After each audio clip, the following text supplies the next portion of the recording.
Hi and welcome to Stories from My Drinking Days. My name's Harry Fell and I'm from No Low Cocktails and Bars, and today we're talking to Stephanie Chivers from Women Who Don't Drink.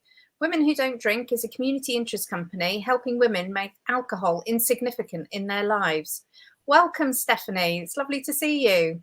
Hello, Harry. Yeah, thank you very much. Stories from your drinking days? No. I'm not telling stories from my drinking No, days. that's absolutely fine. But you could, why don't you start by telling us when you gave up drinking alcohol and kind of what prompted you to do that? Gosh, that was a really long time ago. It seems funny talking about it now. So it would have been, so I'm a real cliche, like just I didn't realize how much of a cliche I was actually until I've started talking about it. So 2005 Christmas, that just seems like an age ago, isn't it? Like when we talk about the 80s and 90s and then you're saying like 2005, it's like nearly 20 years. I'd always sort of indulged in different things, shall we say, from a teenager. Sometimes okay, sometimes fun, sometimes not okay, and sort of did a lot of that with substances, but also did a lot of that with life anyway. Maybe the two were linked, I don't know, I'm not sure. But yeah, things had got quite bad for quite a period of time. I was a bit of a train wreck, when you just sort of, I'm going to hit a wall at some point. And I did. And I didn't really realize, but I suppose I sort of knew, but I wasn't really conscious of I could actually do something about this. I was just sort of on the train wreck and that was it. I got arrested just before Christmas for an alcohol related offence and spent quite a bit of time in custody because I was a very disgruntled customer, shall we say. I was very lucky that it didn't get any more out of control. But during the time that I was sat in custody, it gave me time to think about, once I'd calmed down, which took a while, it gave me time to think about, how did this happen? I was 35, I've got 2 kids at home, I own my own house, I've got a really good job, project manager of a quite a high profile charity. It's that real sort of juxtaposition of your life, isn't it? On one hand, things look like they're okay and they're shiny, but actually underneath it all, it wasn't. It was just this complete mess. And I realized that I was the common denominator. So in anything that had gone wrong in my life, I was the common denominator. And I had an epiphany where I just realized that I was completely responsible. I was 100% responsible for being in that situation, that I had created it, I had caused it. But within that, that didn't make me feel crap. It made me feel good, actually. It made me feel like, I don't think powerful is the right word, but maybe empowered. And it was like, gosh, if I'm 100% responsible for my life, imagine if I flip that, what I can do with that. So when I came out of custody, I was looking at a 3-month prison sentence because I've never been one to do things by halves. I'd been quite spectacular with my offence. So I was, am I allowed to swear? I was shitting myself, so to speak, waiting for my court date. But when I came out of custody, I vowed that I would stop drinking and taking drugs and that I would sort my life out, but that it would start with the drink and the drug use. And came out really motivated. Bizarrely, I just started doing my NLP practitioner training. And my trainer had totally got my number. He knew exactly what was going on for me. And I called him up, when I sort of a week later and said, look, I'm on this self-sabotage mission. I need some help. It's got to stop. I can't do this. And he came over and did an intervention with me. And I can say that I've never looked back, but I have definitely massively relapsed twice and maybe blipped a few times, but I'd never gone back to daily regular drinking. I was pretty much alcohol free, during that whole time. And I can quite safely say that I've successfully changed my relationship with alcohol. There was a bit in the middle where I tested out having an occasional drink and that was fine. I could do that. But now I just don't drink, mostly because if I do interviews, or then, I mean, I don't think it happens so much now, but years ago, people would get hung up on your drinking and they'd be like, well, are you an alcoholic or not? How can you have an occasional drink? And it was just like, that's not really what I'm about. So it's easier for me to say that I'm alcohol free, and it doesn't really make a difference to me. Yeah. Yeah. So do you think, how would you answer people when they asked you if you were an alcoholic then? Do you think you were, or do you think that? No, I don't use that word. I don't like it. I don't like labels. I just don't like labels, full stop. I mean, I always say to people, you know, if you want to use a label to describe yourself and that is motivating and empowering for you, then you do that, you know, whatever works. And I've met people who they found it useful to say that I was an alcoholic or I am an alcoholic. But for me personally, I just don't like labels, and I don't use them in my work. So people that usually work with me wouldn't identify with that type of language. So I would describe it more as alcohol was a problem for me, you know, so it was problematic use of a substance. Yeah. That simple, really. Yeah. And how easy did you find to give it up after you'd made that decision at 35? Was it easy, or did you find it quite hard? Do you know what? It's such a long time ago. It's like you just forget, don't you? When I look back on it, I mean, it's not easy, is it? Because alcohol is ingrained in our society and it's everywhere. It doesn't really matter what culture you live in. It's everywhere. You know, you go to work and people invite you to a work event and it's alcohol, or, you know, there's parties or birthdays or funerals or christenings and alcohol is always involved. I do remember that I made a lot of very strong, firm decisions to support me. So I took the decision very seriously and I put everything in place to support myself. So I pretty much, for the first year at least, maybe even longer, I pretty much avoided going to like the pub or nightclubs, or I'm not saying I didn't go to people's birthday parties, I probably did, but only if I absolutely had to. I didn't, you know, whereas previously, before, I would have been out Thursday through to Sunday and, you know, out and about and at every social event that anybody ever wanted me to go to. But then I would have made a decision of basically being honest with myself about, you know, if I go to a pub with certain people at a certain time, the chances are I'm going to have a drink, or if I go to a club or whatever. So I was just honest with myself about that, and I made it easy on myself. So I socialized very differently. You know, I sort of changed it all on its head. So I worked and I loved my work and I did lots of training and that was great. And I went partner dancing and I went to the gym and I went to walks and, you know, all that cliche stuff. So I was filling up my days and, you know, not doing so much in the evenings and sleeping, you know, sleeping at night and stuff like that and getting up. So I think when I look back on it, I think I didn't struggle with it, but then also I look back on it and I think actually I put everything in place to make sure that I could look after myself. You know, I made it very important. I made me a priority and not drinking a priority, and every decision came from that.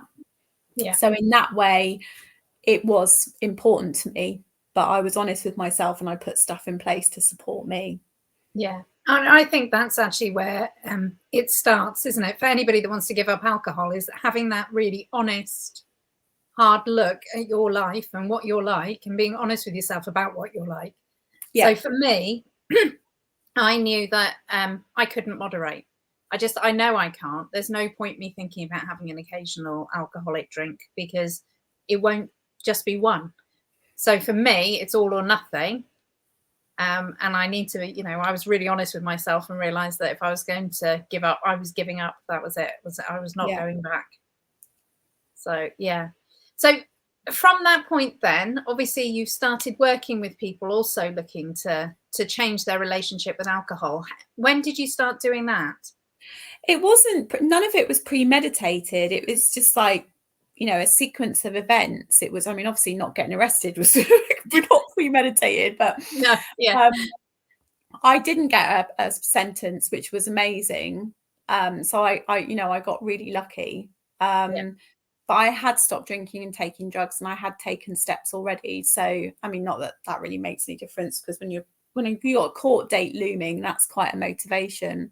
But I was doing I just started some therapeutic training. I'd already done bits and pieces before that, but I was doing it properly. And I think it was 6 months in, there was a job that came up as a young person substance misuse worker in a secure unit. And I'd already been doing a lot of work with young people in terms of the charity that I worked for. And although I didn't have any specific experience in that area, I got the therapeutic training that I was doing already. I applied for it, just thinking, oh, you never know. And the thing about a lot of the substance misuse jobs is they're all temporary because they're short-term funding. I think it's got slightly better now, but that's very recent. And actually that suited me well, because it's like, well, you go and try this, see if you like it. If you don't like it, you finish your contract, you go and try something else. And it turns out I was the only person that went for the job. I didn't know that, because I was just thinking, oh, I'll have a go, see how I get on. I've got some skills. I think I'd be able to do it, but obviously I'm going to need a bit of support and training. And they ummed and ahed about giving me the job. And I think what had happened is they'd had that funding for a while, and they tried to recruit for a while and hadn't been able to. And when you get funding, when you're a charity, you want to keep that funding because it gives you core costs as well. And if you can't recruit, at some point, you're going to have to give that money back because you're not going to fulfill your contract. So I think they probably thought, we need to give her a go. She's literally the only one. But they weren't happy about it. I can remember they had a conversation with me about my criminal record, and did I have a drink problem, and all that type of stuff. And they gave me a go, and I literally smashed it. I loved the job. I really loved it. It was a very, very difficult job, but I did a really good job. And then from that, I just literally went from one contract to another and did pretty much every job within treatment services, right the way up to service manager, and ran 3 different treatment services, none of which was premeditated. I mean, obviously I went, there was a point where I was like, oh, actually, I think I'll be a team leader. I think I can do better than what the people are doing. But I'd already been a project manager of a charity, so that wasn't too much of a leap. So, and then decided I wanted to be service manager. But I didn't think, when I stopped drinking, oh, I want to do this now. That, it wasn't like that. It was like I was already just started doing the training just because I was interested in people and human behavior, not thinking any further than that. And then my personal experience, and then that job came up, and then doing it and loving it, and then just going, job after job after job until it wasn't working for me anymore. It was that simple, but it was amazing while I did it. Yeah. And do you think your experience of drinking and giving up helped you sort of relate to people within those jobs? Yes and no. That's a question. It's really interesting, isn't it? Because sort of in the online space, there's a lot of, people will say to me, oh, we love that you share your personal experience. But when I ran treatment services, you would recruit practitioners, and you would have a real mix on your team. You would have people with long criminal records, quite serious ones, and you would have people that had PhDs, and were specialists in substance misuse, and 12-steppers and probation officers and teachers and police officers, you name it. It was a real melting pot. And some of those people would have personal experience, whether that was their own lived experience or family members, and some just wouldn't at all. They never had a problem. They could use appropriately. It was fine. And it made no difference. The quality of the work didn't, you could be a substance misuse practitioner, and what made you good wasn't that you'd had a problem. Yeah. So as much as people don't like that, the customer wants you to understand them, but it doesn't actually professionally. You can still get great results whether you've had a problem or not, because essentially it's about human behavior. It's not necessarily about the substance or the using, it's about understanding humans. Yeah. So you said you did that then until it didn't suit you anymore. So what did you go on and do after that? Well, I handed my notice in, my very secure job. Just literally handed my notice in. Everybody was like, "Oh my God, Steph, have you won the lottery? Have you got a rich husband?" You know, I was like, "No." And for some bizarre reason, I think it was about the same time that 1 Year No Beer and Club Soda started. So there must have been something in the water. Yeah. I decided to create a video coaching program. I did everything wrong, did everything arse about face, created this video coaching program, and then had to learn how to sell it, essentially, you know, tell people there was this great resource here. And my thing has always been confidential, accessible, affordable. I always wanted to create something that anyone could access. You know, they didn't have to be earning loads of money, but it was a great resource and it was a tool, and it would, you know, it would help them, because lots of people don't want to do 12-step meetings. It's not for them. And lots of people don't want to tell their GPs, and, you know, going to rehab isn't appropriate for most people. So then it's, you know, what do you do? How, you know, where do you get help? So over the years, that's evolved into Women Who Don't Drink. Yeah. And so that started with a free Facebook group, didn't it? Is that right? Yeah, I mean, essentially it started with the video coaching program. I mean, we've done lots and lots of different things depending on, we're quite customer led up to a point, because obviously we haven't ever received funding. You know, we have up until recently functioned as a business, but even so, as a community interest company, we still rely on, you know, people paying for the service. We would love to get funding. So if anybody wants to help us, please let us know. Yeah. Which means we'll be able to help more women. But what we have been able to do is to get more and more and more affordable as time's gone on. So yeah, the video coaching program, the free Facebook group, coaching days, retreats, events, talks, and now essentially, you know, you can purchase the video coaching program for a pay what you can afford model. I think the minimum is £10. So we've really managed to get that down. And also we run a group support program as well, which isn't a set program, which is £29 a month. So we have really worked hard to keep that affordability and accessibility in there. Yeah, that's really affordable. And with the group coaching, then, is that kind of, you can dip in and out, or do you have to have a minimum sort of period for that? Or how do you work that? There's a number of different things that you can do, and people tend to figure out what works for them, because the thing, as you will know, everybody's different, even down to how do they describe what they're doing, like sober, alcohol-free, reducing, moderating, you know, and there's space for everyone. There is, you know, in our group, we talk about reducing, taking a break, or stopping, and people can come in and reduce, and people can decide to stop. It's entirely up to them, you know, or we're there to support them. But every single person is different, and their reasons for drinking are different. All right, there are similarities, but so it's really important that we get to know people, and then we can tailor the information to whatever's going on for them. So we've got a Facebook group, and then we've got live Zoom calls, and we do Facebook live recaps, and we get guest experts in like yourself to talk about alcohol-free drinks, which is great. And they also get access to the video coaching program, and it's not that they have to do all of it. They dip in and out and use the bits that work for them, because everybody is different. Yeah, absolutely. And these sort of things do need to be tailored to people, don't they? Because everyone's motivation is different. And so I describe myself as a non-drinker. I just don't drink. That's it. I don't know why. I'm not keen on the word sober. No, me neither. I don't like it. I've never used it. It feels boring and old-fashioned and dark. Yeah. And I would never say I was teetotal either. Although I always remember people saying my grandfather was teetotal. Yes. He didn't drink, and I don't know why. I just never used that either. I just don't drink. That's me. Yeah. Anymore. Yeah. So, and I wonder where teetotal comes from. I wonder where that. Yeah, I'm not sure actually. We'll have to find out. Yeah.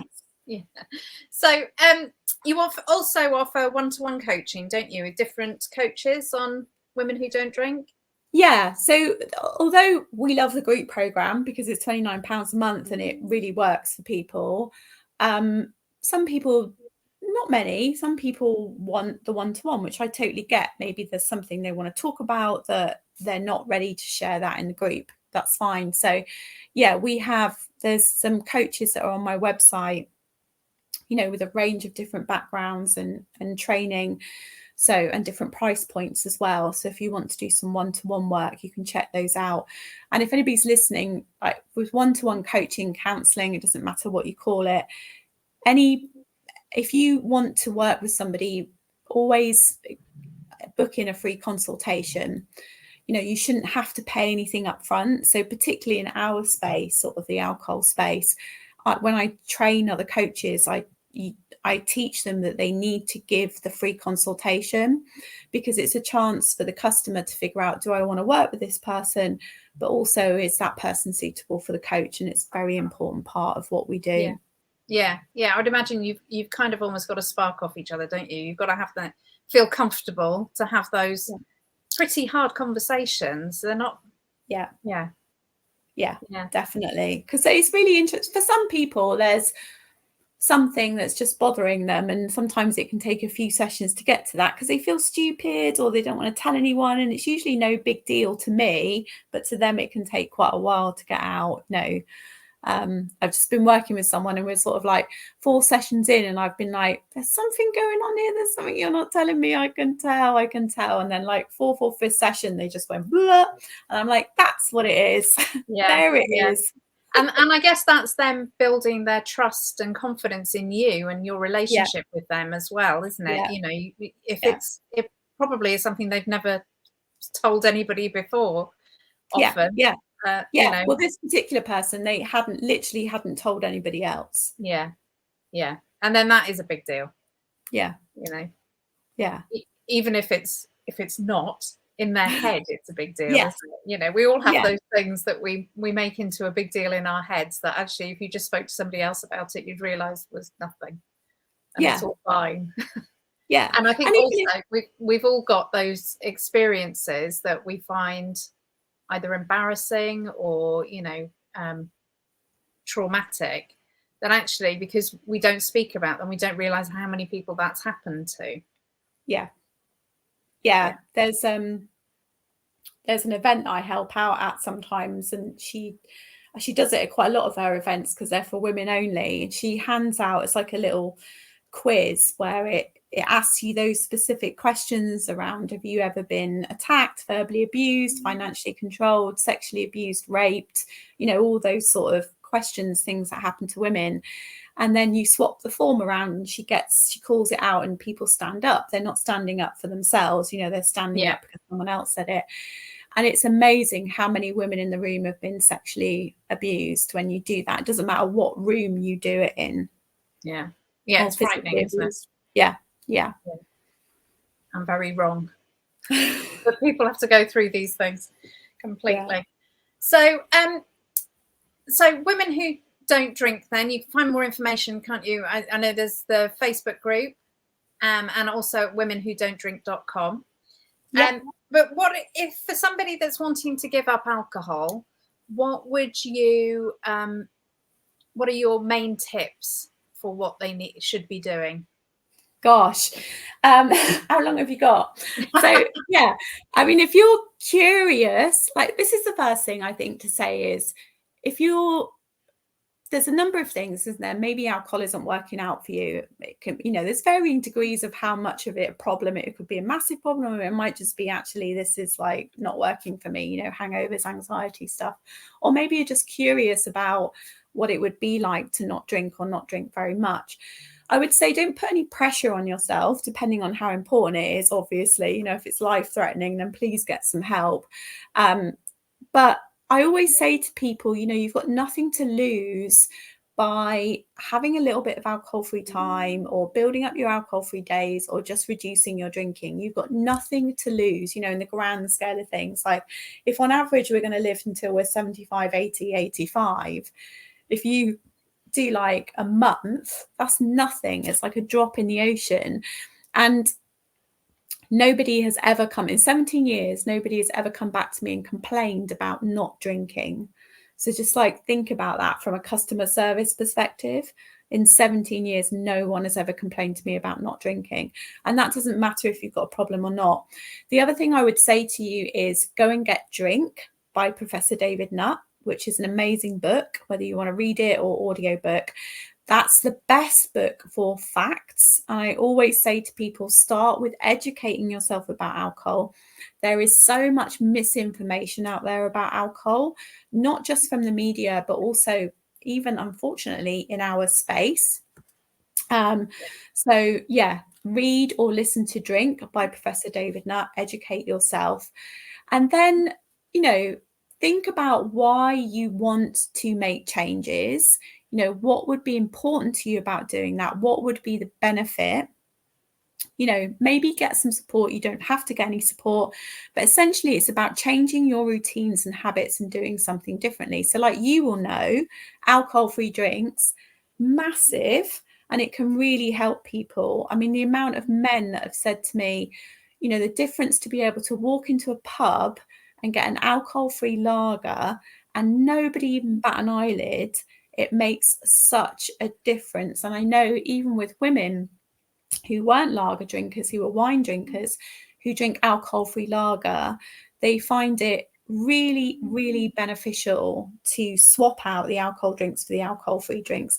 So there's a lot of stuff in our space about, oh, don't have alcohol-free drinks because that's not good and it can trigger you. I would say if an alcohol-free drink triggers you, then you need to get some support. You need to get some help because it isn't really the alcohol-free drink that's triggering you. There's something else going on there. I mean, they don't work for everyone. But if I was going to do some research on it, I would hazard a guess they work for a lot of people, probably about 70%. So it's definitely worth a go. My boyfriend's alcohol-free. He loves alcohol-free drinks and he gets the placebo effect as well.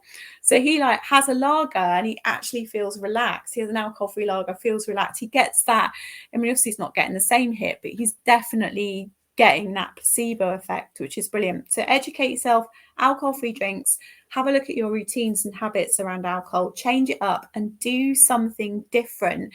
You know, if you just stop drinking and nothing changes, most people, that's going to be hard work. Whereas if you, like, for instance, if you do dry January, and I've spoken to people that have done this, if you dry January, don't drink, but they don't do anything else different. They're like, oh my God, that was boring. I'm like, no, I'm not surprised it was boring. Like, you didn't do anything. You literally just stopped drinking. Like, you know, go and do something, like go and learn a language or join a rock climbing club or learn about alcohol-free drinks and do an alcohol-free cocktail club, you know, anything, just go and do something. Yeah. I would imagine loads of, I mean, there are lots of people obviously who do dry January, and then as soon as February 1st hits, they're straight back on the wine or beer or, you know, Facebook, Facebook feed's always full of it, isn't it? Of people going, oh, last night of being alcohol free, I can drink again tomorrow. And obviously, you know, that works for them. And I think that there's still, there's